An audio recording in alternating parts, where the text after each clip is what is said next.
No sertão tem silêncio que pesa. Não é silêncio de paz, é aquele silêncio seco, parado, quente, silêncio de terra rachada e de coisa escondida.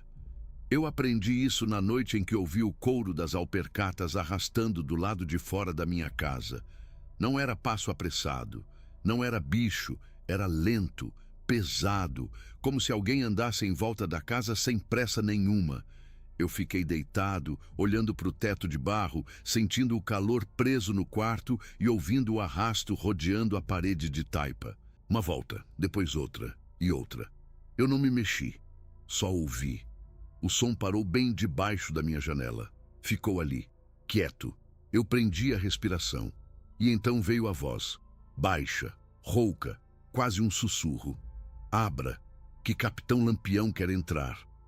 Meu corpo travou na mesma hora, porque meu avô me contou aquela voz a vida inteira. Disse que quem ouve Lampião chamar na janela nunca mais dorme em paz.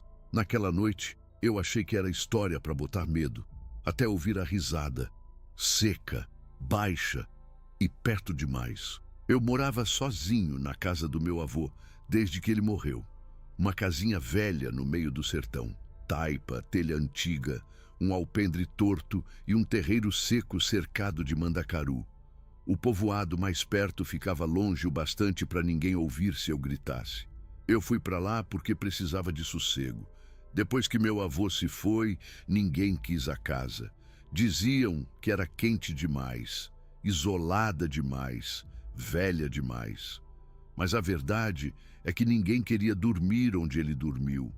Meu avô falava pouco, mas quando falava de Lampião, mudava. A voz baixava, o olho ficava distante. Ele dizia que no sertão, homem morre, nome fica, mas tem nome que não aceita morrer. E o de Lampião era um deles. Quando eu era menino, ele contava que certas veredas ainda guardavam os passos do bando, que tinha canto de mata onde o vento assobiava nome de cangaceiro, e que em noite ruim, Lampião ainda batia de porta em porta, chamando o homem pelo nome. Eu ria, achava velhice, folclore, história de sertanejo. Na terceira noite naquela casa, eu parei de rir. Bloco 3, setup. Tudo começou com um chapéu. Eu achei ele no baú do meu avô, enrolado num pano velho no fundo do quarto. Couro ressecado, escuro, pesado. As abas curvadas, o desenho já gasto pelo tempo. Parecia antigo demais para ainda existir. Eu peguei o chapéu e senti um cheiro estranho. Couro queimado, terra molhada, ferrugem. Tinha uma marca escura na lateral, seca, velha, parecia sangue. Embaixo dele, dobrado com cuidado, tinha um bilhete. Só uma frase, escrita tremida. Não deixe ele ouvir seu nome. Aquilo me deu um arrepio ruim. Não medo, só desconforto. Como se eu tivesse tocado em algo que não devia. Eu devia ter largado ali, fechado o baú, mas não fiz isso. Levei o chapéu para o quarto, deixei em cima da mesa. Naquela noite, acordei com o som de couro arrastando do lado de fora, lento, circular, como se alguém rodeasse a casa. E foi aí que eu percebi. O chapéu não estava mais em cima da mesa. Eu acendi o candeeiro e procurei o chapéu no quarto inteiro. Nada, nem no chão, nem debaixo da cama, nem perto da porta. O som lá fora continuava, arrastado, calmo, como se quem andava ali soubesse que eu estava ouvindo.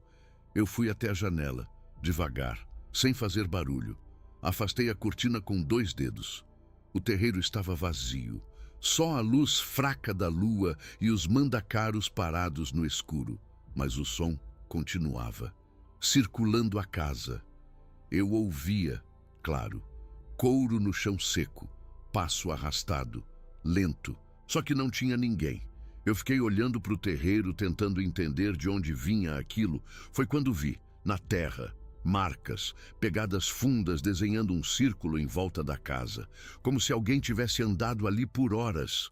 Descalço, não, calçado. A sola deixava marca de metal. Eu conhecia aquele desenho. Espora. Meu estômago afundou, porque meu avô tinha me mostrado aquilo uma vez. Disse que quando o chão marca espora sem cavalo, é melhor não olhar pela janela de novo. Eu devia ter fechado a cortina, devia ter voltado para a cama e esperado amanhecer. Mas fiquei ali, olhando, esperando ver alguma coisa se mover. E vi, no reflexo do vidro, não no terreiro, no reflexo, atrás de mim, um homem, parado no meio do quarto, magro, alto, imóvel. Eu senti o sangue gelar antes de virar, chapéu de couro, ombros estreitos, peito coberto por cartucheira, cabeça baixa, parado atrás de mim, no reflexo. Eu virei na mesma hora, não tinha ninguém. O quarto estava vazio. Mas quando olhei de novo para o vidro, ele ainda estava lá, no reflexo, me olhando de cabeça baixa. Aquilo não fazia sentido. Eu dei um passo para trás. O reflexo dele não se mexeu. Ficou parado, como se não me imitasse, como se não fosse reflexo nenhum.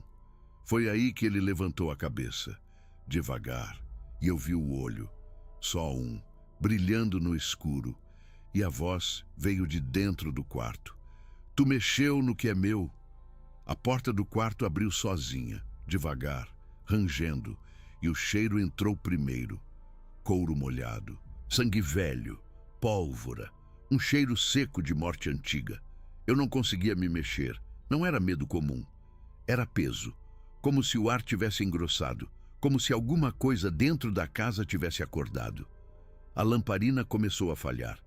A luz baixou, subiu, baixou de novo. E no intervalo entre um clarão e outro, eu vi ele, sentado na cadeira do meu avô, perna cruzada, chapéu na cabeça, as mãos apoiadas no rifle, quieto, me olhando. Não parecia gente, parecia lembrança, uma coisa velha demais para ainda existir. A pele era seca, escura, marcada, a boca torta num quase sorriso, e um dos olhos, o outro, era só sombra. Teu avô me tomou o que era meu, ele disse. A voz parecia vir de longe, como se saísse de dentro da terra. Agora eu vim buscar. Eu tentei perguntar o quê, mas a voz não saiu. Ele só inclinou a cabeça e apontou para o baú. Eu fui até o baú como quem anda dormindo, sem pensar, sem querer, só obedecendo. Minhas mãos tremiam quando eu abri. Debaixo das roupas velhas e dos panos amarelados tinha um fundo falso. Eu nunca tinha visto. Levantei a madeira e encontrei uma caixa pequena, escura, fechada com arame enferrujado. Quando abri, meu corpo inteiro gelou. Dentro tinha um punhal, velho, manchado, e um lenço embolado, encharcado de sangue seco.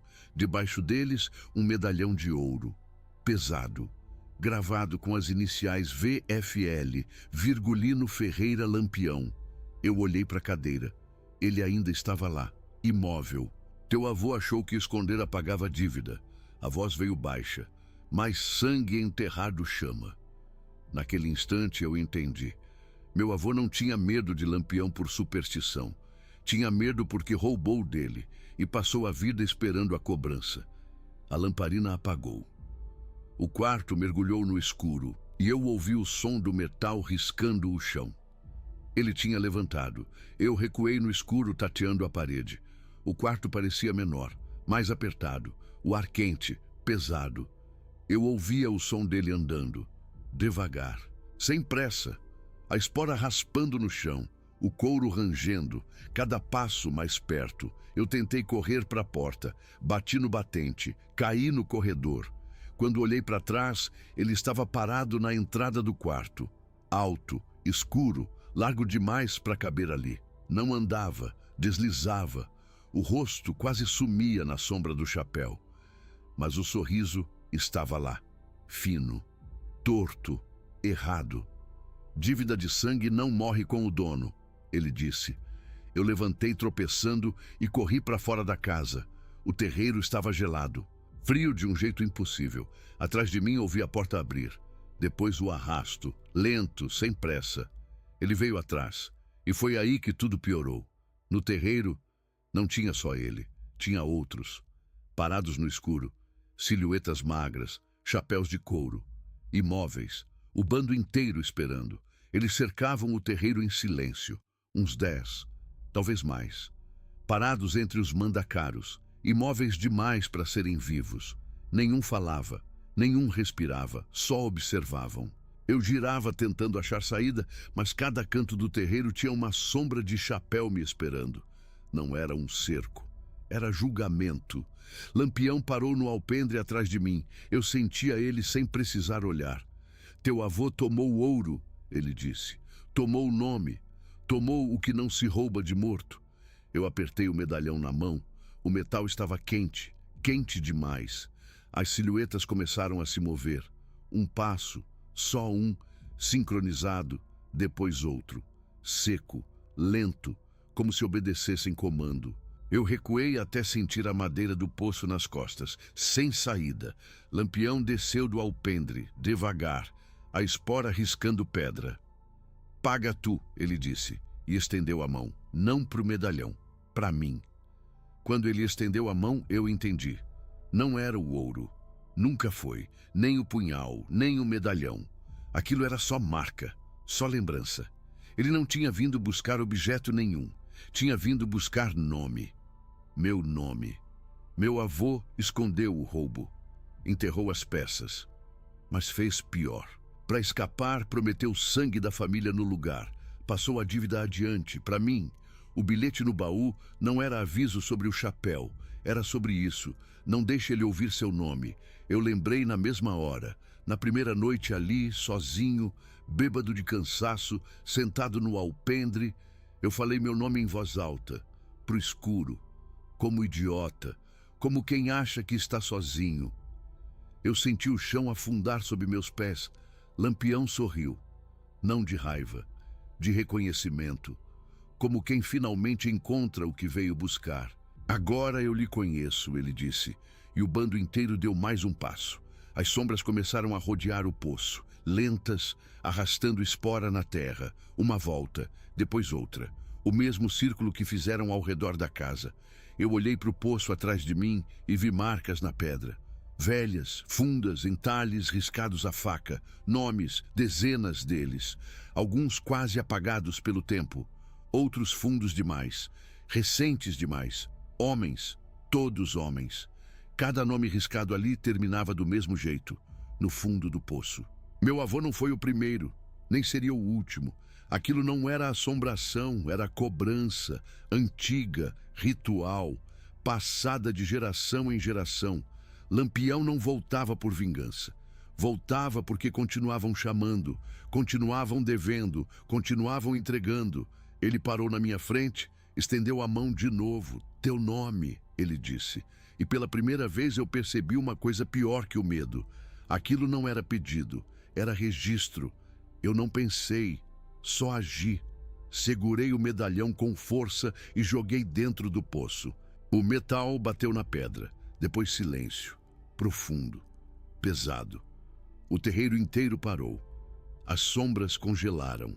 Lampião virou a cabeça devagar e olhou para o poço.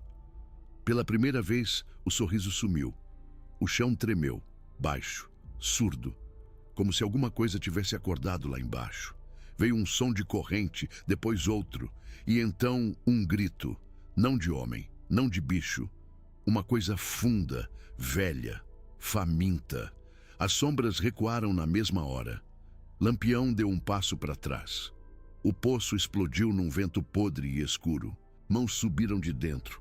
Dezenas, secas, magras, segurando pedra, corda, madeira, subindo rápido, desesperadas. E quando a primeira coisa saiu, eu entendi o que meu avô tinha feito. Lampião não voltava para cobrar, voltava para manter aquilo preso.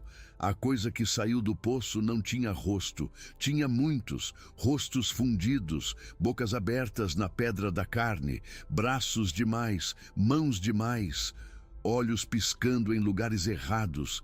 Era gente costurada em fome, corpos empilhados num só. Os nomes, todos os nomes. Todos os homens entregues. Lampião recuou. O bando recuou com ele. Pela primeira vez, eles pareciam ter medo. A coisa abriu as bocas e falou com vozes demais ao mesmo tempo. Mais um. Ela me viu e sorriu. Eu corri. Atrás de mim ouvi tiro, grito, espora, carne rasgando. Não olhei para trás. Atravessei o terreiro, a cerca, a mata seca. Corri até o sol nascer. Corri até cair. Quando acordei, já estava longe da casa, mas ainda ouvi, no vento seco do sertão, o som de couro arrastando atrás de mim. Nunca voltei para aquela casa. Dizem que ela caiu meses depois, afundou sozinha no meio da madrugada, como se o chão tivesse engolido. Ninguém foi conferir, ninguém chega perto daquele pedaço de terra. Mas às vezes, no fim da noite, eu ainda acordo com o mesmo som. Couro arrastando no chão, lento, rodeando minha casa. Uma volta, depois outra e outra. Nunca olho pela janela, nunca. Mas ontem eu ouvi vozes, mais de uma, baixas, secas, sussurrando do lado de fora. Não era só ele. E dessa vez não chamaram Lampião, chamaram meu nome.